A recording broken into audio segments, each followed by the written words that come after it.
শুভ রথযাত্রা। এই রথযাত্রা করে জগন্নাথ মহাপ্রভু তিনি গন্ডিচা মহারানী যে তার মাসির বাড়িতে যাবেন, কারণ এতদিন উনি অসুস্থ লীলা করছেন। গতকালকে উনি নবযৌবন বেশ ধারণ করে, নিত্য উৎসব ধারণ করে উনি এখন নবযৌবন বেশ ধারণ করছিল গতকাল। আজকে উনি বলছেন আমি মাসির বাড়ি যাব। মাসির বাড়ি কিভাবে যাবেন?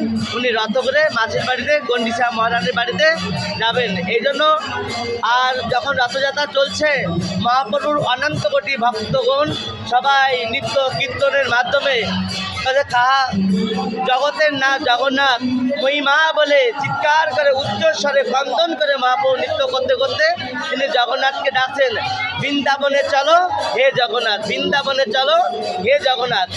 পুরী ধামটা শিখরতে এটা তারকাপুরী বলে, এবং আপনার যে গন্ডিচা যে মহারানী এটা হচ্ছে আপনার বৃন্দাবন ধাম বলে। এই জন্য আজ চৈতন্য মহাপ্রভু গৌরিয়া ভক্তজন সবাই জগন্নাথকে বলছে বৃন্দাবনে চলো হে জগন্নাথ। এই জন্য সমস্ত ভক্তগণ, গোপীগণ, সখীয়াগণ সবাই জগন্নাথকে রথ করে আপনার বৃন্দাবনে যাচ্ছেন।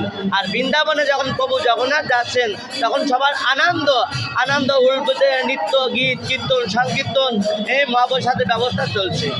হরে কৃষ্ণ।